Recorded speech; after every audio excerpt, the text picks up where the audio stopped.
In this week's podcast, we sat down with Kirsty Strain. Kirsty is a voice and communications coach, she's an actress, and also a Rocky philosopher, and that will make far more sense when we get into this interview. This was an extremely enjoyable chat.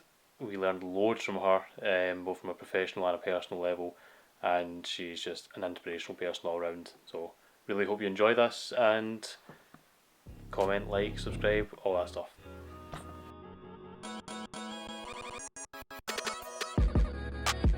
Yeah. So how, in terms of like acting, then, when you're talking about sort of adjusting your persona, so you're having to be aware of all those things going on, but you're also trying to get a sort of a slight lack of awareness as well. I see. Is there where like you're a, going. almost like a juxtaposition there that must be quite difficult?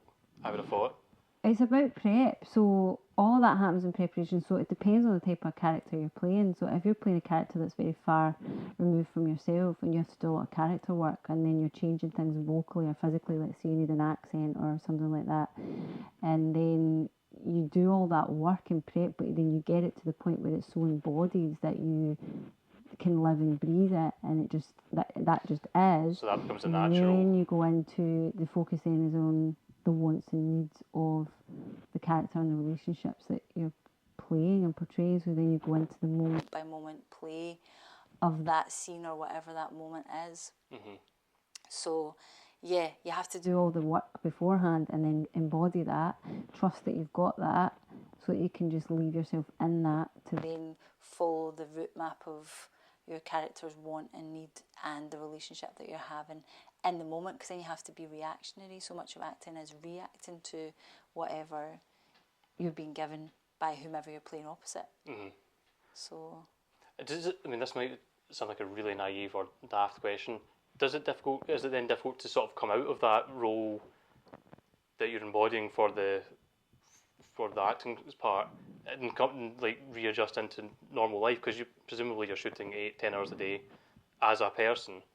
well, yeah, for me it's quite difficult because I'm really energetic. I pick up on energies and I adopt things. So it was quite funny, like working on Dirty Water, right? And I'm playing a character. She's very different to me. She talks different. She sits different. She moves different. Yeah. And being in and around that energy circle and going into rehearsals and performances, I would keep the voice, I would keep the movement and mannerisms and gestures. Some actors don't, they can come in and out of it. Yep. I can't do that. I kind of end up staying You in still it. commit to that person energy. for the day, and then. And it was quite funny at the end of the show.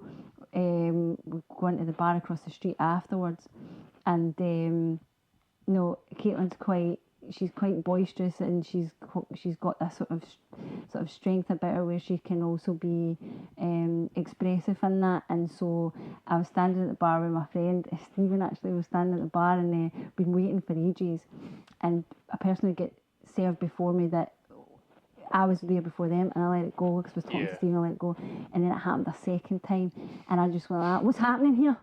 I was like, "What's happening here?" And the wee girl, like barmaid, she honestly looked terrified. And I went, "That's a bit out of order, don't I think that's a bit out of order?" And I was like, and Stephen's looking at me like, "Where's that coming from?"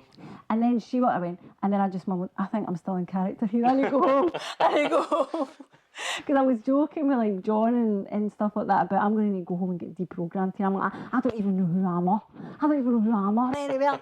You know, proper heavy Glaswegian like chat. Yeah. And just the way in which the camaraderie and the way in which they joke about and stuff like that, and I was getting right into that sort of behaviour and mannerisms. And even how I sit, like Caitlin sits with a proper man spread. She's not used to female companionship, so she's very masculine energy, and she sort of sits a bit like that. She talks like that, and what have you all about, and I was kind of heavy in that zone for like a solid couple of weeks. So I did say and make a joke, I've been indoctrinated in the world, the Jon Stewart world of being. I need to go and get deprogrammed. I'm going to need to go and get this out my system a little bit. Yeah, that must be quite difficult. How long was the filming for that? So that was, we done at the theatre production just there, so we had rehearsals kind of spread out from February, but then we had an intensive 2-week period. Before that was a couple of years ago when we shot the pilot together, and that was kind of throughout August, but again it was a short it was a short filming period, if I remember rightly. We didn't have a really long shoot for the 3 episodes that we did. Right. But I think it was just more recently the intensity of rehearsals and shows of like that for certainly for those 2 weeks. Yeah. Because that was just all the energy, all the focus for 2 weeks was on that character and on that show. Yeah. And I had brought in a young actress. I worked with her as a coach, and I had asked John, who wrote the script, if she could come in and observe rehearsals just as a learning experience. He's like, Mum, we'll get her a part in the show. We'll just put her on the stage. give her our first professional. It's a baptism of fire, isn't it? Well, in this show, definitely it was. And I was a bit worried because she's only 15, and I'm like, some of the content was a bit risky as well.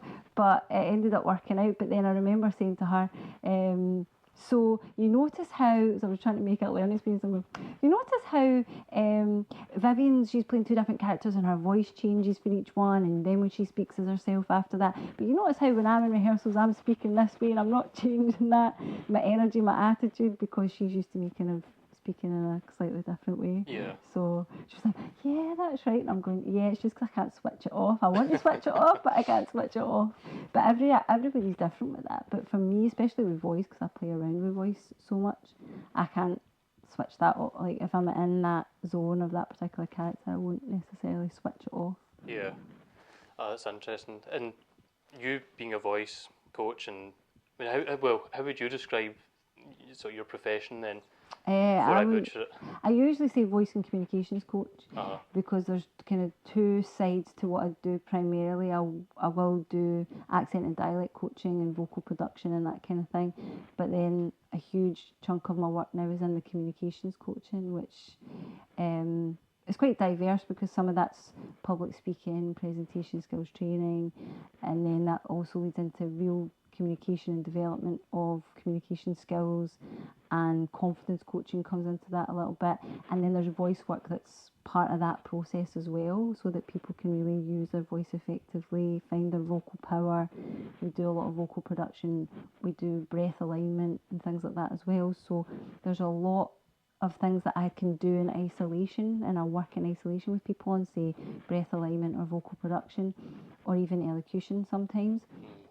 But then when I work in communications coaching for public speaking, presentation skills training, or pitching or anything like that, we tend to encompass a lot of those different tools and strategies as part of the whole process for them. So it's quite wide and varied, to be fair.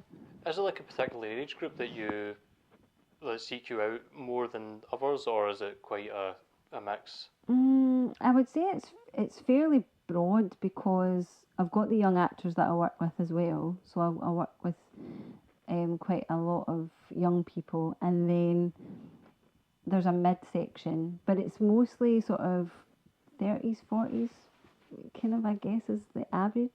But then I've got some people in their 20s and the occasional people in their 50s, but it usually sits around people in their 30s and 40s. I just wondered, because with technology, I mean, it's something that we've grown up with, about sort of 30ish, but if you were in your teens or your early 20s, like, it's something it's been embedded in part of your life since, dot, and it must be changing the way people interact and communicate with one another, because people are more inclined to text or message now than they would have been to pick up a phone and call somebody. And before we had phones, you'd have had to wait and to actually speak to a person in person. So that's got to have changed just how we interact as a society quite tremendously, I would have thought. And I just wonder if maybe there was a fallout from that the people who are sort of a generation beyond us even are more comfortable in a face-to-face situation because they've never known any different. And at the other end of the spectrum, that people who are in their sort of teens or early 20s are maybe not thrust into those positions as much, especially once you get out of school and you've got a choice: do you interact with people face to face, or do you not have to do that anymore?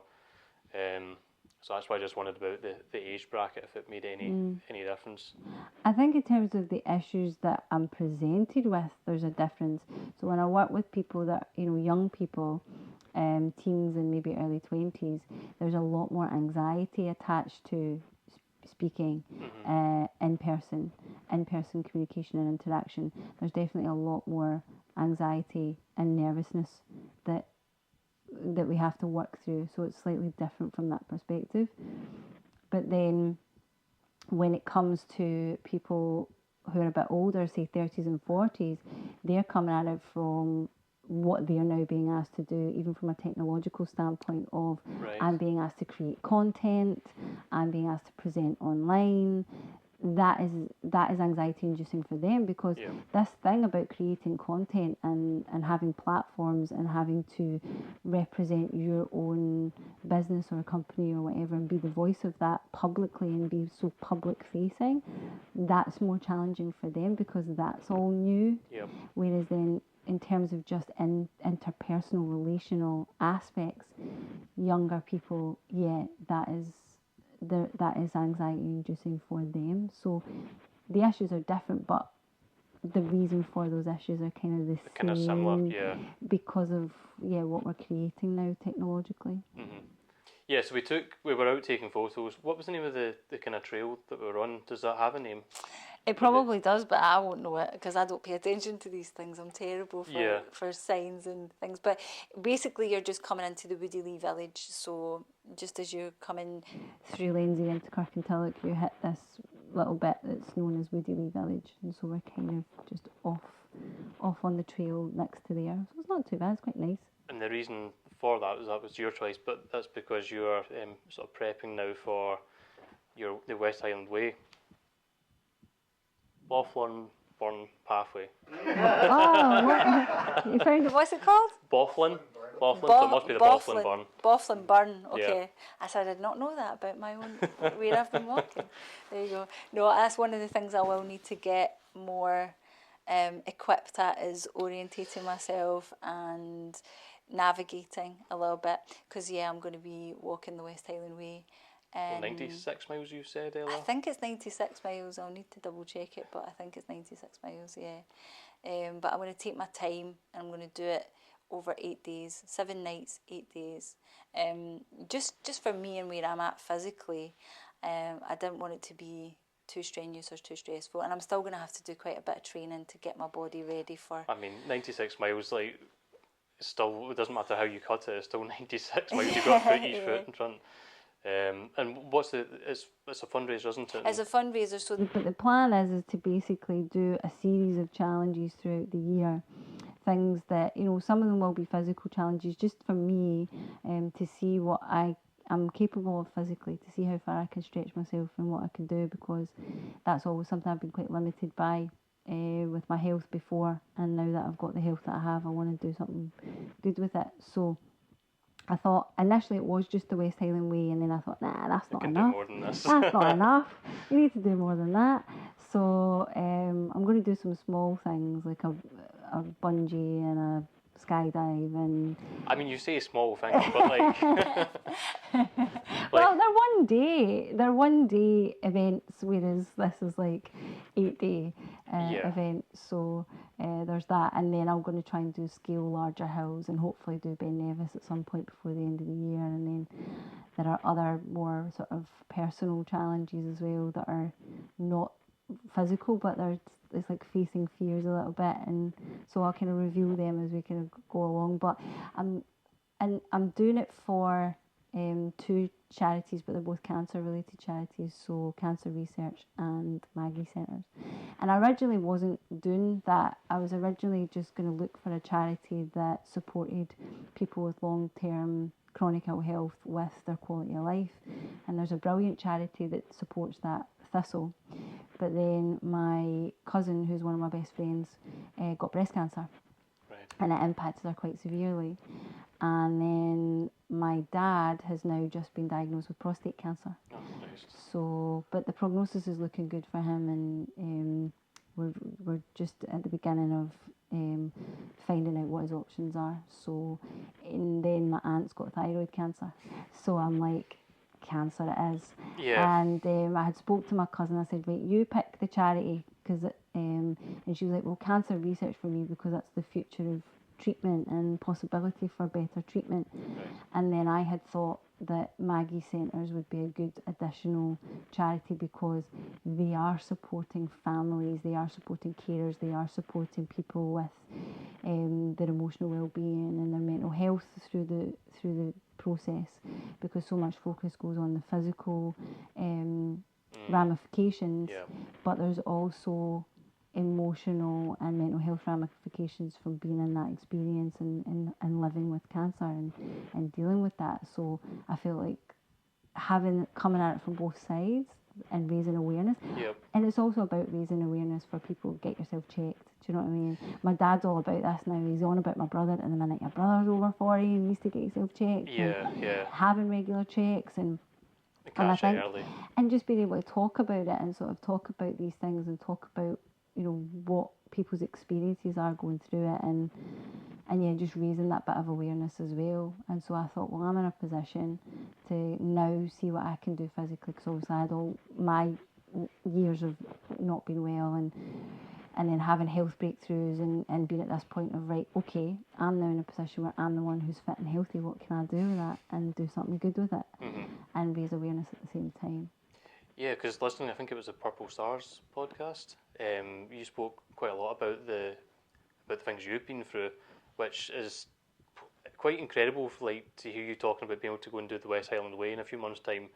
From, I mean, even you think you talked about like having to go for a shower, like that was something you had to sort of plan into a day, so you could get the energy to do that and then recover from it to be able to do something else, which is got to have been like so debilitating. But now you say I think you're basically symptom free of the chronic. Yeah. So Symptom free from, and it was a multi-symptom illness. So yeah, and it was really severe at various times in my life. And so being at that point of incapacitated to the point where it just hurt to breathe, and all I could do was like lie in a dark room. I was sensitive to light. I was sensitive to sound. People had to talk in a low whisper or not at all. I had to be helped to be moved. I had to be helped to be bathed. I had to be helped to be fed. Between chronic pain, muscle stiffness, joint pain, headaches, nausea, severe excruciating exhaustion, light sensitivity, noise sensitivity, blurred vision, numbness in the arms and legs. Like, it was just brutal. It was like an attack on basically the body's just shutting down, and it just needs that respite and that recovery. So it just took some time, but I think also I went through 8 years of mistreatment and misdiagnosis as well, because they couldn't work out what was wrong. So did that feed into why it was as prolonged? Yeah, well, or not so much? Not necessarily, because it is a chronic long-term condition, and I think it's deeply misunderstood. So what ended up for me, it really became about symptom management and pacing of activity and symptom management. So then I got really lucky because you name the treatment, I likely tried it at some point. Yeah. All various kind of healing modalities, I've experienced them. And then that got me to a plateau. So it kind of works on a percentage scale, where the higher your percentage, the less symptomatic you are. So if you're at 100%, you've got no symptoms, you're totally fine, completely well. And the lower that percentage goes, the more symptomatic you are, the more prevalent the symptoms. When it gets to what they call the 25%, there's an organisation called the 25% ME group, actually. If you're at 25%, it's absolute severe, and there's 25% of ME suffer. I'm sure this statistic is right, but I'll need to double check it, please, so long. But I'm sure it was that there's 25% of all ME sufferers are the severe end of the spectrum. Right, okay. I think that's how that is. I'm going back away in my memory of my association with those organisations and that charity. But so I managed to get myself to a plateau of about 75%, 65, 70% health. So I was only negotiating with about 30% severity. And I lived like that, and it was just back and forth swing. But if I would get a virus or a flu or anything like that, it would knock me, my recovery rate would be a lot longer. It would just take me months and sometimes a year or so to fully get back to the plateau that I was at. And then about 2 years ago, I got COVID. I was going to say, like, COVID must have been a scary time then. By that point, it's not really, you just kind of, your mindset, or my mindset is, what happens. You've got to live your life, and you'll negotiate with what happens if it happens when it happens, but just get on with it as best you can. There's no point being scared of something. You just have to deal with it. But it came eventually to me 2 years ago. I got COVID, and it knocked me right down again, and I was a bit like, okay. And then I took a deeper look at certain other healing modalities, and I went down a couple of different routes I hadn't explored before, and that led to the breakthrough that I had. What were those? So that's interesting, and also slightly controversial, I would say. Oh, really? So mainly I was looking at trauma healing and how trauma impacts the body physically, and the impact of physical trauma on long-term health as well. So it was mainly trauma healing that I looked at and started to practice, but then through that I discovered that it can be supported with plant medicine. Right. So I went and done a plant medicine retreat, specifically ayahuasca. Ah, right, okay, that's the And that's the controversial controversial part. But through doing that, that is where I got the breakthrough. Because from the time that I did that, it's almost a year to the day now that I did that retreat, I haven't had long-term painkillers, I haven't had my chronic pain, and I've been really, really well. And then you can start to, like, plan challenges and, like, physical challenges into your life. So there's a bit of rehabilitation, obviously, because exercise was always a no-no. I would try, but there would be such they call it post-exertional malaise, but it really should be called post-exertional kickback, because you feel like you're being kicked right back. Yeah. Anytime you do anything that would cost you, your recovery rate would be slower. Yeah. So, I mean, I suppose it's the same for anybody doing anything, but it's heightened for someone in your situation. Like, going for a shower doesn't seemingly affect, it's very inconsequential, but there's a small energy, like, usage for that. Yeah. Whereas for you, it would have been exaggerated massively compared to. Yeah, it's basically that energy usage. What the average person's energy usage would be versus what my energy usage would be. Some people, there's a theory that's called the spoon theory, and it's like, you only have so many spoons, and every time you do something, that's you used one of your spoons up. There's also the analogy of the phone battery, and how what your percentage of phone battery is, and how quickly that depletes. Like, if you've just got an older model phone, it doesn't charge as well. Just that's kind of how it is. You need fast charging.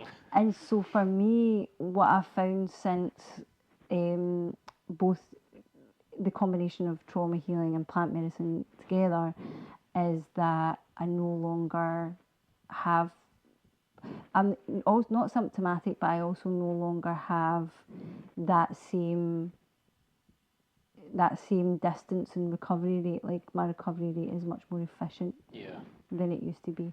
But that being said, I have physical rehabilitation now, because I haven't got I haven't had to build stamina, I don't have any muscle tone, I have no flexibility, I have no strength, so I'm building those things. So I've started doing yoga, and the walking I started because it was low impact. And it was dead easy, and it's really therapeutic. And so I found it just a really beautiful therapeutic thing to be doing, is just be out in nature, walking.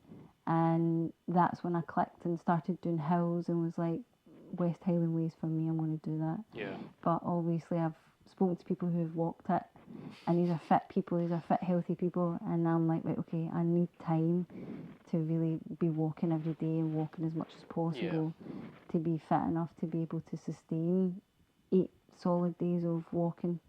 Because some of the days I think it's like you need to walk 19 miles, so I need to be ready for that. Yeah, I mean, it's not very many days out. We've done 19 miles. There was once when we didn't get lost. We just decided to go a different way, and it ended up being a hellish end to it. 19 miles, I think, about flattened us all at that point. That was during COVID, well, as we were coming out of COVID.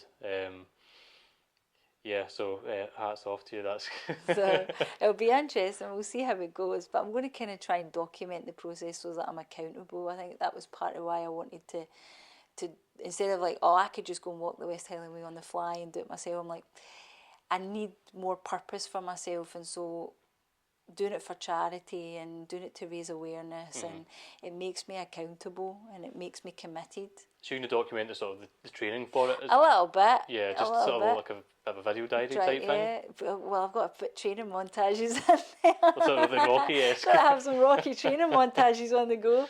Yeah. What about, are you going to document it, the actual walk itself at all? As much as I can do. I'll probably just do some lives where possible and just jump on live. And Yeah. whenever I get people sponsoring me, I can go on and talk about that and kind of show off Scotland a little bit as well, Yeah. and just kind of hopefully get nice weather and be able to show Scotland off at the same time. Yeah, I mean, fingers crossed for the weather for you, because it could either be the best week in the world or... That's it. Well, I've sorted my waterproofs out, so so I'm prepared for all weathers. I think that'll be the best way forward. Yeah. And going forward now, how do you sort of monitor your sort of health and fitness, so you know you're not sort of getting into the early stages of like regression into anything? Yeah, I need to be careful with that. That's been a learning curve.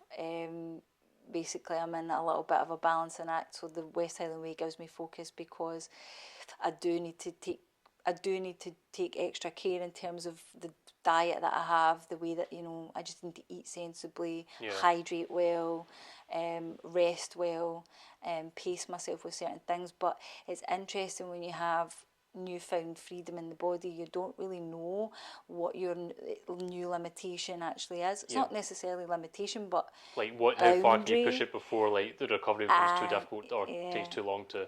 And you get greedy. You Yeah, get of greedy course. for it. Well, I've got greedy, so a couple of times, especially like with work and things like that. Like since probably, I would say since the autumn, I've definitely been taking on a lot more than is probably healthy in terms of schedule, in terms of work, in terms of commitments. And so that's kind of then affected my sleep pattern and what I'm eating and am I hydrating. And then I ended up back on coffee, because I basically took on an extra job and underestimated the workload, and I was doing that alongside my coaching, and so I was like, I just need I just take some coffee, keep myself and now I'm back on the caffeine, and caffeine doesn't agree with my system very well. Right. So I need to wean myself back off that and get back to just certain things, because I'm okay and I'll sustain for so long, but if I keep going the way I'm going to backslide, and I've came so far. So so the West Highland Way gives me focus, and it gives me something to like, no, you need to hydrate, you need to eat right, you need to sleep right, so you can't take that on now. This is your project, so you need to focus on that. So that'll keep me on the right track, hopefully. But it's a bit of a learning experience for that. Do you use like, I mean, I'm the first time I'm a bit of a health, like fitness geek, but I mean, do you use like a Whoop or anything like that? Like, not looking for a Whoop sponsorship, but Darryl and I both wear Whoops now. What's that? I don't even know about Whoop.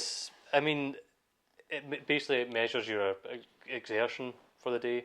It tracks your sleep, like, and gives you a bunch of measures like resting heart rate variability, respiratory rate, all these sort of like the sort of major metrics that are there to like say you're recovering well day to day, or it tells you you've pushed it really hard today, saying that you probably need to take in more sleep, and it gives you guidance on how hard you should push that day, so you can still recover for the next day and put a similar kind of output. It's called Strain. Yeah, sorry. Oh, there you go. I'm new to it, but I've for like 7 or 8 years, I think now, I've worn like an Aura ring at night, which does effectively the same thing, but I didn't get on with wearing a ring at all. I'm not a jewellery person, and I found that really annoying through the day. And but I found that very useful. I mean, once you get into decent, like, once you know your habits and the things that are important to like maximise your sleep and things like that, you don't need something to keep on telling you how to do that, unless you need that level of accountability. But for me, I don't need that. But what I find it very useful for is like early detection of like an illness. Like if my resting heart rate all of a sudden like jumps up by like 10% or something like that, for no obvious reason, then I'm like, there's a good chance I'm like on the very like early stages of like coming down with something, and I'll not like train, or I'll back off a little bit. And so I think from that standpoint, I've been able to like duck a few like illnesses, just for having like that knowledge kind of at your fingertips. I just wondered if like that was something you kind of utilise at all, just so you know you've not pushed it too far, and that you might struggle to recover, or you're going to like, because obviously you're talking about like that sliding scale of 0 to 100%, and everyone wants to like maximise output, especially in today's culture. Yeah, I just wonder if you used anything like that to try and keep a handle on where you're at. Well, now that I know that it exists, I think I probably will look into it. Actually, yeah, give that a thought. But Yeah. I think everybody needs it. I mean, whether you've had experience of ill health or not, I think we're all susceptible to levels of burnout if we're not careful in terms of stress and expectations and demands that we put on ourselves. So I think it's good for anyone to be monitoring these things and keeping a check on these things, and self-care and practicing self-care. It's something that just stops you pushing too far in one direction. What I was going to say about the Whoop is, because Strain and I are comparing like the insights on what affects you. So like we were saying before, like caffeine plus 10 or whatever, but you were scrolling down and everything he's logged, and like it went to like masturbation, sex. I'm like, I don't want to know how often. Keep that to yourself. I'm like, whoa, Strain, calm down there a little bit. My personal journal. That's funny. The only way I can link to when you're chatting about the mystery illness before you were diagnosed is I was camping with Strain and stuff a few years back, and I got like a tick bite, but I didn't realise it was a tick bite, and it just looked like a normal midgie bite. I get quite bad bites, and then it was months. It was like April I get bit, and then November I got diagnosed in antibiotics. But then just all of a sudden through the summer, I thought I was just like stressed and depressed. Like as soon as I finish work, eat dinner, go to bed, and that'd be it. All I would have energy for, like a dog walk at the weekend because I had a puppy, and then that'd be me going to sleep and stuff. I was like, what is this? But it is like quite claustrophobic and stuff like that. I can't imagine doing it for 8 years. That's incredible. Yeah, well, I mean, it was kind of back and forth over that time. So it was only really, really extreme for 3 years of that, and 1 year severely bedridden. And 3 years housebound, 1 year severely bedridden. And then I had a certain level of recovery where I went back to college and so on. But then I got ill when I was at drama school as well. And then that caused a massive sort of relapse that meant it was another year and a half after that. And then when I trained in America, I was ill 4 times over there, but I just stayed over there and managed to deal with it. So sometimes it was negotiable to a level where I would maybe have to be kind of out of commission for so many months at a time where it wasn't manageable, or like a year, 2 year, 3 year stretch. But so that's what I meant, like the sort of the swing of it, kind of, you were always negotiating, but you were negotiating at different levels of severity. So at its most severe, 3 years housebound, 1 year bedridden, and at its least severe, I was able to study and work and, you know, live a fairly kind of normal-ish life, I guess, but still having to be quite strategic about the choices that I made and the things that I did and the work that I would take on and so on. When did the Rocky element come into it? Like when did you start playing the Rocky tune? The Rocky Phillips. Well, I think probably when I was about 11 or 12, so before diagnosis, because it was weird. It was a way of me making sense of what happened or what was going on with me, because I couldn't make sense of it and I didn't know what was wrong. And watching Rocky 4, and I suddenly had this realisation about, you know, how much he was taking beatings and what was happening to him physically. And I was like, but Ivan Drago's like his toughest opponent.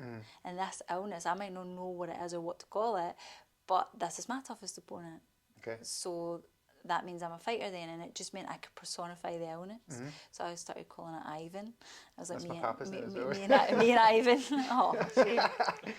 But yeah. Fight him if you want. So like me and Ivan, and then I went back to the first film, and then I watched the whole series, and then I just kept returning to them because there would be these little nuggets of wisdom about survival and about moving forward and just going the distance and learning to be your own champion, which I think is what those films are about a lot of the time. See, in the Sly documentary on Netflix, he speaks about being your own champion and like turning down offers to beat out of the film because he was like, no, I need to like give this a proper try and everything like that. It's really good.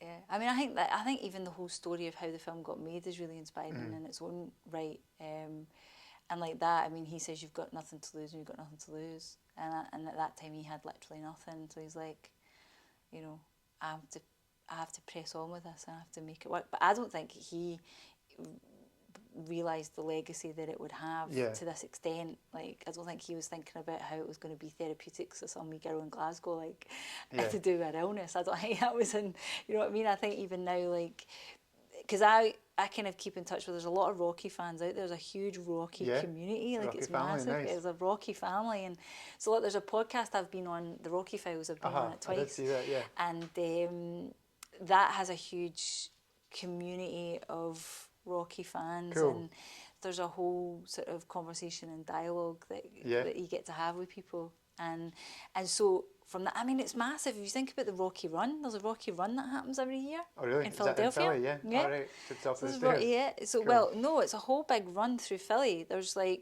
10K and there's a 5K, and people run it because you know how part of his training was ran. So they run through the streets of Philadelphia every year. Right. Okay. You sign up. I really want to do it. I was thinking about maybe could that be one of my challenges or not. Yeah, that'd be awesome. But I'm trying to look at when you sign up for it. It happens every November. Okay. This Rocky Run. So he's like jumping the benches and everything like that, and getting the fruit from the kids. Like there's so many like piss takes of it. So I was the same with Rocky back in the day. I had my Nokia 3310 with the Rocky tune. That was my ringtone and everything like that. It was so good. Proper into it. So yeah, just when you need that little bit of extra motivation, because even the music, even the soundtrack is motivational. The soundtrack for every training montage, the training montages in isolation, but like all the little nuggets of wisdom and the relationships throughout, like I just ended up building up this, and it's known as the Rocky philosophy. It's like it's a wisdom, and it's a survival tool, and it has been a survival tool, and a lot of the scenes and quotes and things that just keep you motivated, and you know it's like, so I can go into like when he talks about going the distance, you know, in the first film, and he's like, all I want to do is go the distance, right? So that, even the story of that scene, because they were running out of time and they had such a minimal budget, and they were nearly not going to do that scene, and Sly's like, no, we need that scene, it's important. So they done it in one shot and one take. And it is such an important little scene, because what he's saying is, it's not about the winning, is not the win. The win is knowing I can go that far, knowing how far I can go. How far can I go? If I can rise up to meet myself and see what my full potential is, how far is that? I'm going to know who I am.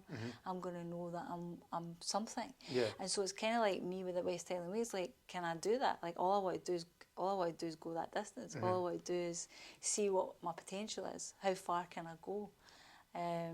But there's loads of that. It talks all about fear. It talks about fear a lot, facing fear, and just the relationships with that, and you know, life, and even like the stuff in the basement. Like later on, the older you get, like the significance of things change. Because like in Balboa, he's talking about the stuff in the basement, you know, which is like it's talking all about. It's a beautiful scene. It's really good acting from him actually, because it's about his grief with Adrian, and he's talking to Polly, and he's like, you know, he's saying all about sometimes it's hard to breathe, but he's talking about the stuff in the basement, and Polly's like, tell me about the stuff. What's the stuff? You know, and it's like that I'm not done yet. You know, there's still room. There's still things that I need to exercise out of me. I need to work that I need to do.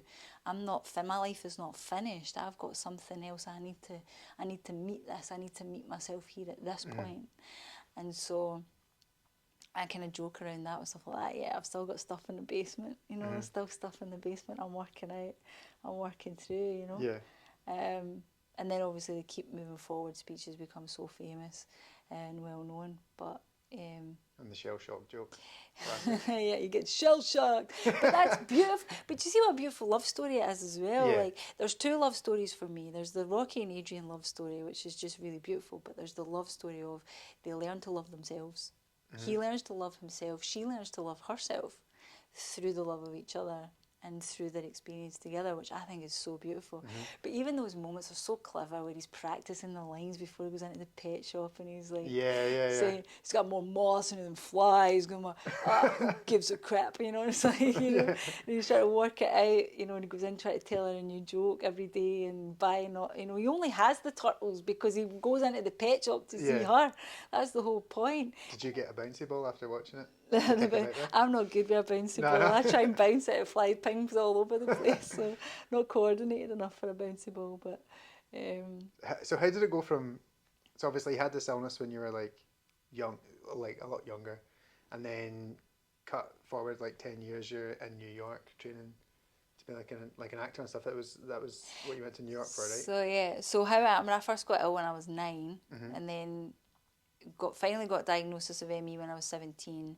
By the time I was 19, I was able to go back into college. So I went to Langside College for 2 years to study acting and performance there. Then I got into Oxford School of Drama. And I got a Dance and Drama Award and everything. Great. Wow. Got there and got ill 3 months before I was due to graduate. And it knocked me right back. I had to come home. And that took a year and a half rehabilitation again. And then it was like, what are you going to do now? I'm like, well, I'm going to New York. That's where I wanted to go in the first place. So I'm going to go. Got a place at Lee Strasberg Theatre and Film Institute. Cool. Was it Rocky that got you into acting or just other stuff? Or? My granddad actually, it was my granddad who introduced me to the Rocky films, but he introduced me to pretty much all film and television. Because when I was younger and I wasn't well, my mum and dad had to work, so I would be looked after by my grandparents, and I would have to go to my grandparents' house quite a bit. And my granddad was a massive cinephile, and he loved film and television. But you didn't have a choice. You had to watch what he watched. It wasn't like he said, oh, I'll show you this, I'll show you that. It was like, I'm watching this, that's what you're watching. But he had great taste. So I got to experience everything from, you know, all the musical stuff from the Nicholas brothers and Gene Kelly and Rita Hayworth and all that stuff. And then Scorsese and those films, you know. That's cool. Raging Bull and Goodfellas and all that, and then obviously he was a boxer. He was I think he was an amateur boxer when he was younger, and he was a big boxing fan. So then those films as well, you know, bringing in Rocky and all of that. But then you realise that, you know, Rocky's not really a boxing film. It's a love story. A love story, But yeah, so he introduced me to film and television and comedy as well. Like he was a big Laurel and Hardy fan, Morecambe and Wise, all the great double acts. Yeah. And so I just realised, people do this for a job. And so it kind of felt like the thing for me to do. Storytelling had such a powerful impact on me. Yeah. It just felt like the right natural thing for me to go and do. Oh, that's cool. I didn't have like a grandpa like that, but my dad just got rid of all his VHS tapes. I think he gave me like 60 at once. And I had like all the, like, it was like Rockies, Rambos, and then I had like all the Die Hards, and I had the Terminator films, and I had Clint Eastwood. It was just amazing, like you're saying, just like an education, like Fight Club, all these amazing like must-see films, Star Wars, everything. You kind of, it's weird how now that we're like an age where we can have that influence on like younger people, you don't realise like how much that impacted your life, just giving someone a video or watching a film with them, and it ends up like shaping. Like it ends up shaping your whole life pretty much. It's the massive impact that storytelling has, and for a long time for me that was my only window into the outside world was film and television. And then so that's become really powerful for me in terms of the impact of storytelling. I'm working on a speech at the moment about how the Rocky philosophy saved my life and the impact of storytelling. And then I want to take that further into the stories we tell and our own story, and what are the stories that we tell ourselves, because we are having an impact, and the story we tell ourselves and the stories we tell other people, you better believe it's having an impact somewhere. So what impact do you want to have? What's the impact you want to have on yourself? What's the impact you want to have on other people? And then if you are a storyteller with, you know, film, television, theatre, you know, other forms of artistry, what kind of artist do you want to be? What are the stories you're telling, and what do they represent? So that you kind of have a knowing impact there. But it's not about that in terms of, you can't ever fully know. It's immersing yourself in the contribution. So you can't do it to have an impact, if you see what I mean. Yeah, so like Sylvester Stallone, he writes Rocky because of the story he wants to tell. It's his story that he wants to tell. He doesn't know what that's going to do or where that's going to go. He's not writing that for that. He's creating something so pure and so true to him for his relationship to this story that's inevitably has the impact. So it's about owning your story and telling the story that you really want to tell, and then seeing what happens with that. So it's not creating artistry to have an impact in the sense of formulaic intention or manipulation. It's really just being authentically true and telling the story that really matters to you. So it's like understanding what that is, to offer yourself wholly and truly. It will have an impact. You just don't know what impact it's going to have, but it will have one. Because that's what's really powerful, is when people are really connected to something and they're doing something for the love and the passion of it, and because it means something and there's value in it and purpose in it from that point of view. That's interesting. Yeah, it's like important to, just like you're saying, you're not making it for an impact, because you can see through that when someone's making a film and it's like, I'm going to make this film and people are going to get really sad or people are going to be inspired, but like, yeah, he's making it because it's true to him, but it ends up having that impact anyway. It's the story he wanted to tell. I mean, also from what I understand, he had a dream of what he wanted to achieve from an acting perspective, and he was looking for room for that to tell a story. But what he connected to was the underdog element, and he saw aspects of his experience in that. So what he was doing was he was speaking from his own truth and his own voice of that time and what he was experiencing and what he'd come to understand in that underdog element. And that's become a huge vehicle for so much. If we think about the underdog story now as a vehicle and how much people utilise that, and he's one of the first kind of storytellers to kind of. Yeah. I think. I mean, I don't know. No, I think I would agree. And your speech, like, where, if you're preparing the speech, is it for like a video or what's it for? What I'd like to do is take it out into places that maybe to communicate with storytellers. So I'd quite like to go and maybe speak with, I don't know, writing students or filmmaking students, or to sort of look at what are we doing with storytelling and the impact of storytelling and the impact that it can have. So what story do you want to tell? What is your story? What is your truth?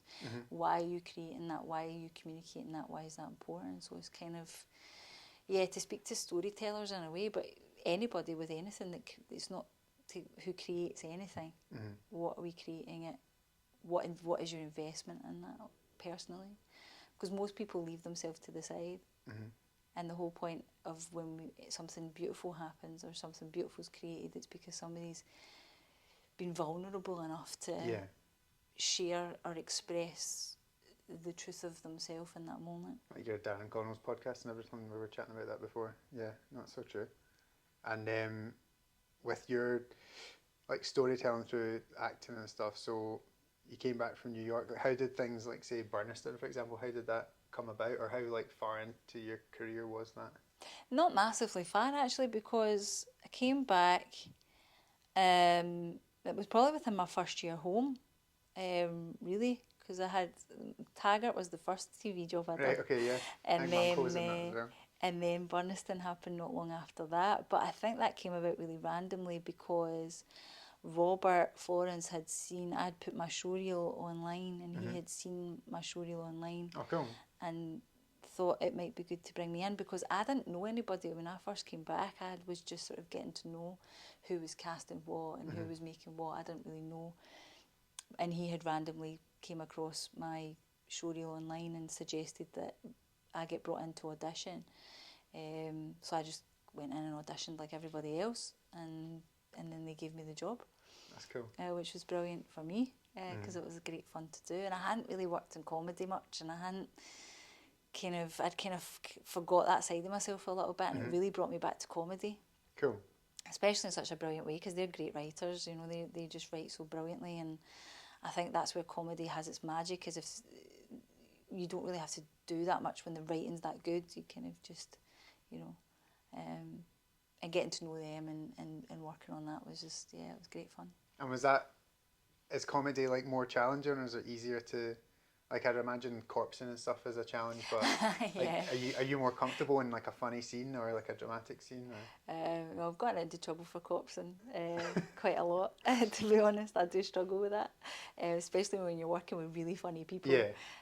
That can be a challenge. I think both have their challenges for different reasons, but and both are enjoyable for different reasons. I think for some, comedy can be more difficult. I mean, it depends.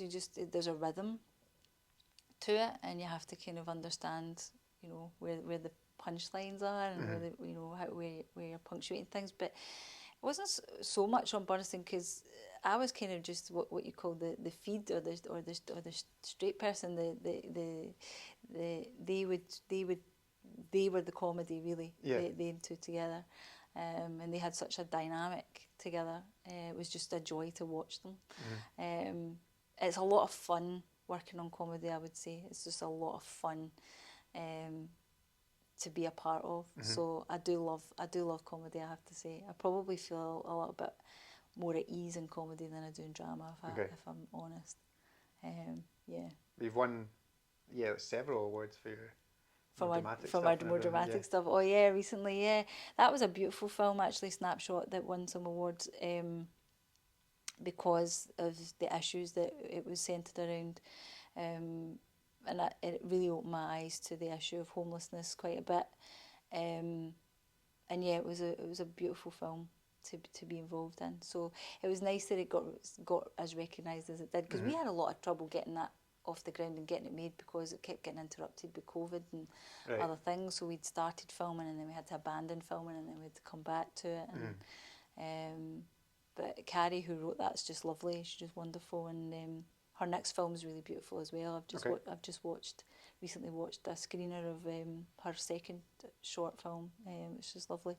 So yeah, but it was nice. It was surprising to get for that to happen with the festivals and stuff like that. So that's cool. But nice. And you do the 48-hour film festival quite regularly, right? Yeah. Well, I've done it twice recently with the same team. So with Neil Boyle directing, he's so talented, but it's been brilliant to work with him, because what happened was at one of the film festivals, the one that I won the award for, when I went to that, Neil's film 1815 was screening. Yeah. And so I met him and I met Toria and I met Stephen there, and the young actress that I coach was in 1815 as well, and knew them, and so I was introduced to them through that, and then that's how I ended up in their team for 48 Hour, and so we made a film and it won to go to Filmpalooza, and we had no idea that I remember when we won, we had no idea that we'd actually won the whole thing. Right, okay. We thought we'd won best film, but we didn't realise that meant that we'd won the whole thing. Right, yeah. So the picture of us with our faces, like, is so genuine. We're all like, what? Because we get enough of a kind of a budget to go to Filmpalooza, but then it entered us into another one we'd done Life's a Beach after that. Because Learning Magic is what we done first, and then Life's a Beach, and then in Air, yeah. Same team together. They done another one in between that, by the way. I wasn't available for. I was like, traitors, well, you abandoned me. But that was a good wee short they done as well with that. But then that got to go as well. It qualified. So so they're in Lisbon just now. Yeah. And I couldn't get to go. So just with other stuck stuff. with us. No, not at all. So we're waiting to hear if it gets to go to Cannes or not with that one. Exciting. So we'll see what happens. But yeah, just working with them was great. It was a great team of people to work with. And one of the things about the 48-hour film festival that I'm just in awe of is how, because you write the whole film within the 48 hours and then you record it, then you edit it, and then you put it out. That's like, how much are you just there as like an actor, or does everyone have to contribute a lot? No, I mean, it varies from team to team, but we structured that. I think it was structured really well, because you get given your genre and you get given a line of dialogue and a character name and a prop that you have to include. Okay. And so you kind of have to write around that. Right, okay. But Neil does it, so in our team, Neil would write, and I think on Life's a Beach, she was collaborating a little bit with Toria as well. But I'm just, tell me what I'm doing, send me the script when it's ready, and then, yeah, you go in and get to be the actor for a day, and then it's Bring it left to for life. them to edit it. So it was quite a flawless, seamless kind of process in the way that we kind of had it. It was well organised with the team and how it worked. That's cool. So, yeah. And when you were talking earlier about acting and staying in character when you went to the pub and stuff. That was not planned, and I feel so bad for that barmaid. I was like, it was when I seen her wee face, and I'm like, because I don't talk like that, and I'm not like that. I'm normally the sheepish one standing there going, "That's fine, don't worry, it's okay." And I just suddenly went, "What's happening here?" I was like, her wee face was just like, I just have like, yeah, I had to. So I was like, I think it's time. I'm going to go home. I'm going to go home and get this out my system. What I was going to ask, in terms of you saying you're getting out your system, is there not, because I'd imagine that's not what you're saying is not the same for all actors. Like some people will become that person, and other people can just switch on and off, right? But are there elements of characters you've played in the past that you're like, I would quite like this to be a part of my personality, or you kind of learn how to be that way and be like, oh, I'll maybe carry this forward? I think you learn something you make realisations, and it can have an impact, and it can change you. Like working on Snapshot changed me because it opened my eyes to homelessness. So now I'm not blithely walking past homeless people. I make sure I want to have change in my pocket every single time I'm passing. I want to actually stop and chat. You know, things like that. There's an impact that you might have with certain films, or you learn certain skills maybe, or there's certain attitudes or aspects of things that do have an impact that stay with you in one way or another. I'm like, especially if it's an issue-based piece, you know, you'll learn about certain issues, and you kind of, your compassion level and your awareness and your understanding kind of grows in that way. I don't think I completely become the character. I'm not Daniel Day-Lewis. I'm not doing that. Do you know what I mean? But I think what stays with me is certain. The voice definitely stays with me, and energetically speaking, I might have, you know, with Caitlin, she has a level of spiritedness maybe that was a little bit more than me personally. I liked what you were saying before though, like if you're watching a film and you're like, oh, I want to be an actor because it looks fun to be in like Rocky and do all that, but when it actually comes to it, what you're saying is like, oh no, it's the way they move, the way they walk, like their energy, their confidence, the way they speak, the way like you're saying, even the movement of the eyes, there's so much to it. Like, was that a shock when you went from I want to be acting or storytelling to getting in front of a camera, and all of a sudden there's these 50 things you need to be aware of at all times? For me, it's deeply fascinating, but I think for me as well, my period of isolation and ill health really affected me and my relationship with myself. So I didn't really have much in the way of like self-worth for a long time, or a really strong sense of self or identity. So I think another reason I went into acting was because I wanted to be anyone but me. Okay. And so it was a way of hiding, it was a way of creating personas, it was a way of, you know, but then what you realise is I have to use of myself here. Yes, I get to hide behind this character and whatever, but I have to be deeply vulnerable and use myself because I am my instrument. So it becomes a vehicle for getting to know yourself. So it's very interesting that the thing you're trying to run away from is the thing that you're brought closer to as a result of that. At least that's how I found it. Yeah. There I was trying to run away from myself, be anyone else but me, but all acting did was bring me closer to a personal investigation of who I am and, you know, what I'm about versus who this character is and what they're about, and it brings a recognition of self in an odd way, because you really do have to use of yourself. So yeah, and so it's fascinating as I've grown and changed, and I've, you know, my confidence has grown, my self-worth is I've really found that for myself, that level of value and so on, and I've changed and adapted as a person. It's changed my whole approach to acting, my relationship to acting, you know, the type of actor I might be, how good I am at it. I don't think I was particularly good at it very early on. Okay.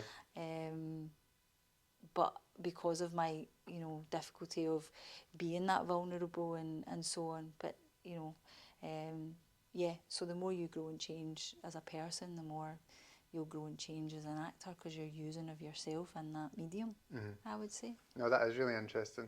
I like what you said there was fascinating and quite profound, and then I'm always conscious of like what I'll say after, like, cool. I'm like, what am I going to say to that? Yeah, I know. I'm terrible. I'm quite deep and stuff. You probably thought comedy actors will get loads of laughs with her. And I'm like, ah, Jesus Christ. No, it's really interesting though, because that was the first time I'd like became aware of you. It was Burniston and stuff like that, and then had you on, say, like Instagram, saw like the Rocky stuff, and then realised you're on, like you're saying, like Taggart.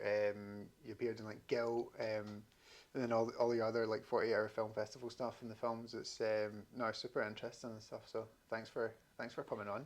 No, thanks for having me on. It's been great. Cool.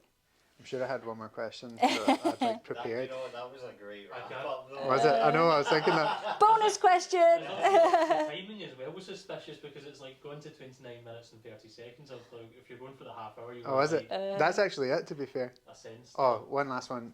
Bonus.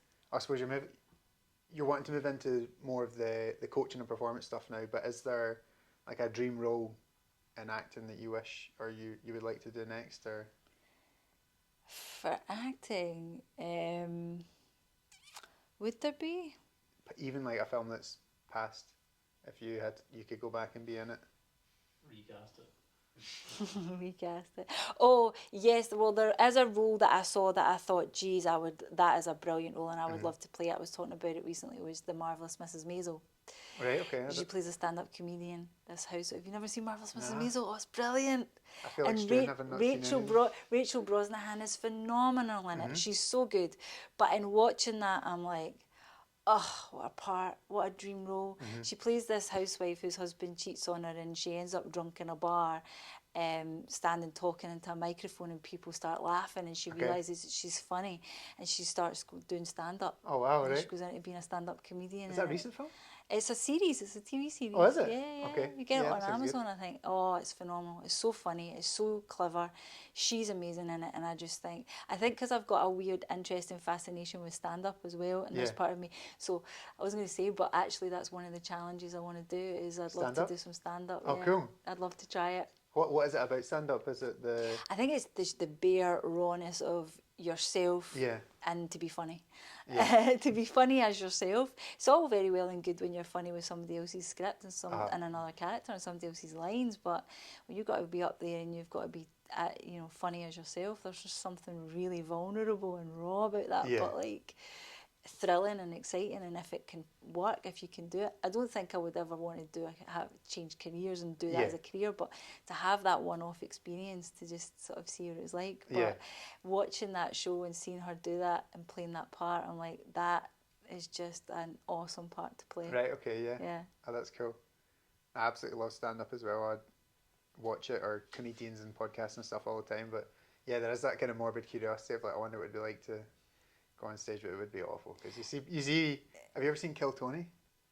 No, actually, no. It's an American show where if you go and you want to go on stage, there's like millions of viewers, you put your name in a bucket. So he just pulls people out, and it could be a guy that's done it for 5 years, or it could be a guy's first ever comedy night, and they've just turned up at this pub. And most of the I'd say about half the time, it's a total just car crash, and it's awful, but it's quite good to watch.